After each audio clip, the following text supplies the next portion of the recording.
Fiasco no leilão do pré-sal. 2 blocos não tiveram nenhum interessado, ou seja, não receberam nenhuma proposta. E o fracasso só não foi maior porque a Petrobras arrematou os outros 2 blocos do total de 4. Num deles se associou aos chineses, que ficaram com apenas 10%. O outro a Petrobras arrematou sozinha. Foram arrecadados quase 70 bilhões de reais. A estimativa era de pelo menos 106 bilhões de reais. 1 em cada 4 brasileiros sobrevive com renda menor do que R$ 420 por mês. De acordo com pesquisa divulgada hoje pelo IBGE, 13 milhões e meio de pessoas vivem abaixo da linha de extrema pobreza, o maior índice desde 2012. E o ministro do Supremo Tribunal Federal, Edson Fachin, negou um pedido da Polícia Federal de prisão preventiva da ex-presidenta Dilma Rousseff. Esse pedido, que faz parte da operação que investiga repasse de dinheiro para políticos do MDB, veio à tona ontem, depois que a Polícia Federal fez uma série de buscas e apreensões. Em nota divulgada à imprensa, Dilma Rousseff disse que o pedido de prisão, abre aspas, revela o esforço inconsequente do ministro da Justiça, Sérgio Moro, no afã de perseguir adversários políticos. Sobretudo, torna visível e palpável o abuso de autoridade. Quem comenta as notícias hoje com a gente é o jornalista Fernando Brito, do Tijolaço. Oi, Fernando, tudo bom?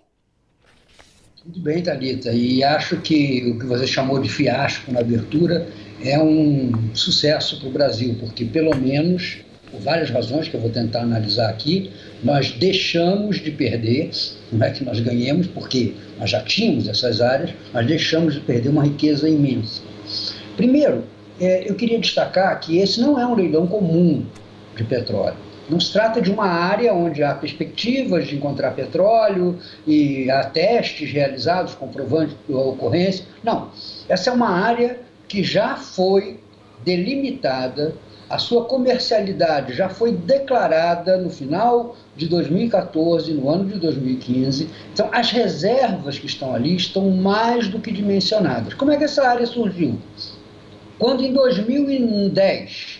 o governo Lula fez a capitalização da Petrobras, para integralizar o aumento de capital, ele entregou à Petrobras estas áreas chamadas de cessão onerosa, onde estimava-se, naquele momento, houvesse 5 bilhões de barris. Então, esse valor foi adicionado ao capital da Petrobras como um ativo e o governo, em troca disso, aumentou sua participação acionária.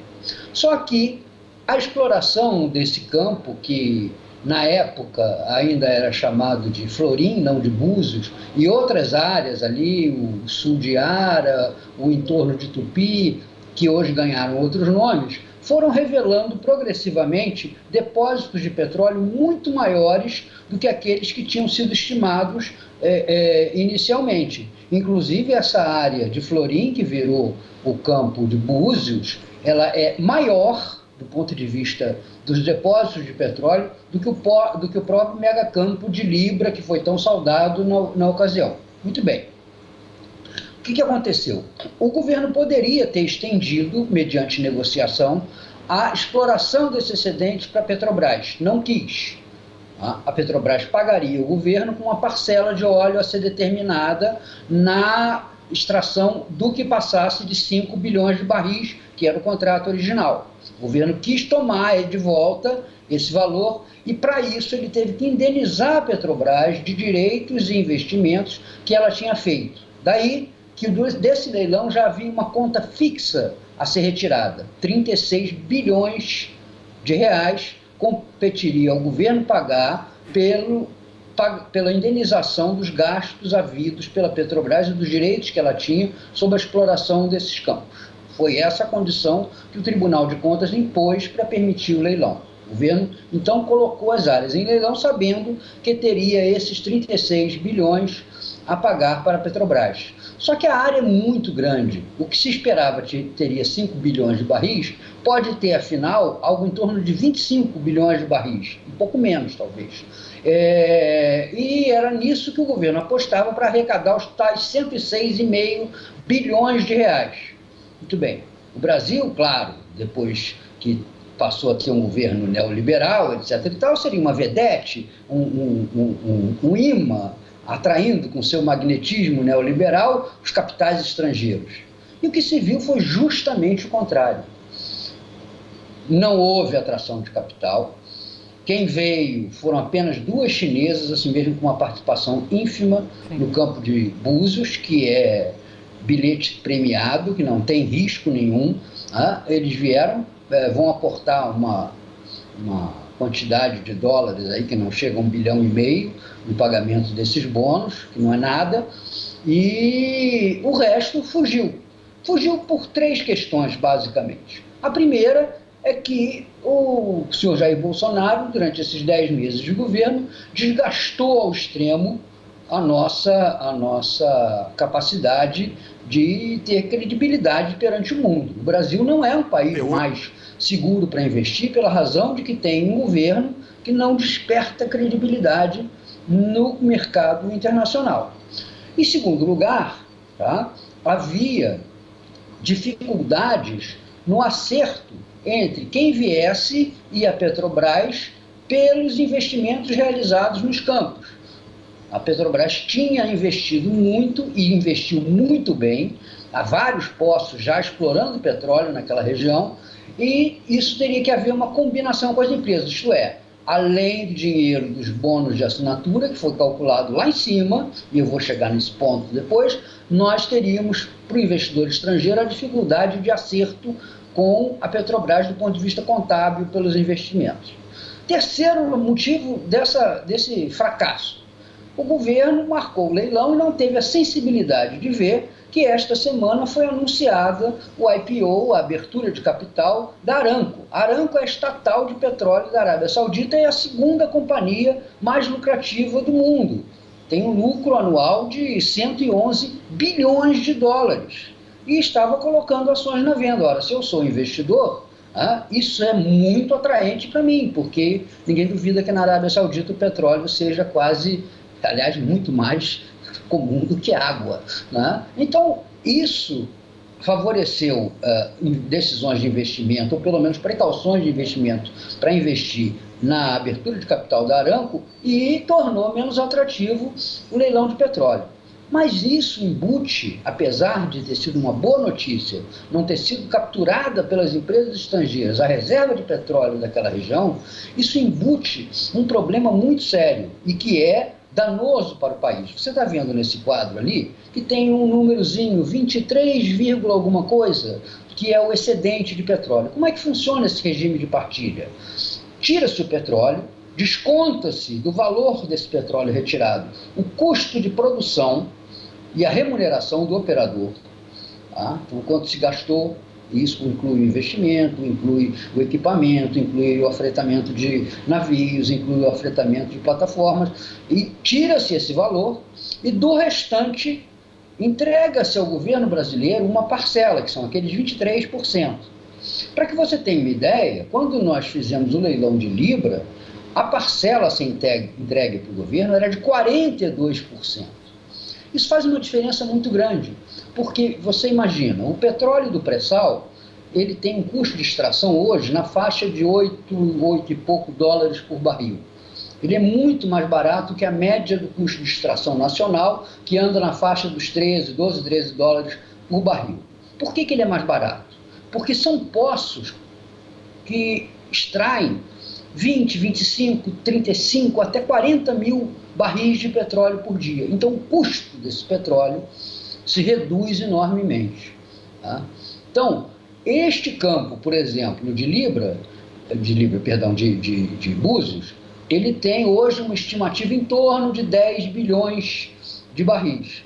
Se você considerar que o petróleo está custando 60 dólares o barril, petróleo cru, está custando 60 dólares o barril, e ele tem um custo de extração de 8, digamos, 10 dólares por barril, há um lucro líquido em cada barril de 50 dólares.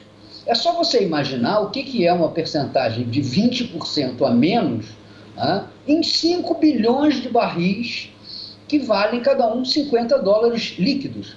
Então, é muito dinheiro. Se você imaginar, são 10 dólares por barril, 5 bilhões de barris serão, se eu não me engano, 500 bilhões de dólares. É isso o prejuízo que o país tem com estes valores de excedente fixados tão baixos como o governo teve que fixar para tornar atraente a entrada de exploradores estrangeiros no Brasil. Só que esses exploradores externos, eles não têm planos de se reporem, de repor o seu investimento num prazo demorado. Eles querem chegar e ganhar dinheiro rápido, porque é assim que se ganha dinheiro no mundo hoje. Então, esse é o lado ruim da história. A longo prazo, o Brasil vai ganhar muito menos, porque o lucro vai corresponder à Petrobras, embora no lucro da Petrobras o governo brasileiro tenha uma participação na faixa de 50 e poucos por cento, mas 40 e poucos por cento vão para os acionistas privados da Petrobras em cima desse excedente, do excedente nobre. Fernando, agradeço pela aula que você deu para a gente agora sobre petróleo e sobre o que se trata, então, esse leilão realizado hoje. Eu agradeço demais. Ô, Thalita, sabe o que é? Eu não sou engenheiro, nem sou especialista, não. Só que esse petróleo é meu, é seu, é nosso. Então, a gente tem que entender, porque senão vão nos roubar mais do que já nos roubam. É um dever do jornalista brasileiro hoje entender isso, para não chegar numa entrevista coletiva ali depois e ficar saudando, porque são 70 bilhões de reais. Meu Deus, o dinheiro nesse negócio, nesse mundo do petróleo, 70 bilhões, e aliás vai ser usado para isso, para tapar a cárie do dente. Porque o valor que o governo arrecadou, os 70 bilhões, vão ser descontados os 36 bilhões da Petrobras, dos 34, 35 restantes vão ser divididos com 15% para os estados, 15% para os municípios, 3% para o estado do Rio de Janeiro, que se confronta com isso, e esse dinheiro vai para a amortização de dívidas, vai para tapar o buraco da cárie das finanças brasileiras. Como numa casa, alguém pega o seu patrimônio e vende para cobrir a despesa do dia a dia. Então não tem nada de positivo nisso aí, é um desperdício de um recurso magnífico que a natureza nos deu e que seria, imagine só você, um baita de um investimento que se poderia fazer em educação, em melhoria dos sistemas sanitários, em melhoria dos sistemas de saúde, porque 70 bilhões, aí nesse caso, é muito dinheiro. E no petróleo é nada. Sim, é uma análise que a gente de fato não viu na grande imprensa hoje, que só comemorava os 70 bilhões conquistados. Olha só, você que curte a TVT e quer contribuir com a gente para que a nossa programação chegue cada vez mais longe, se inscreva no nosso canal do YouTube /Rede TVT e torne-se membro. Ou então faça a sua contribuição em nosso Catarse. É só acessar catarse.me/TVT. A gente agradece.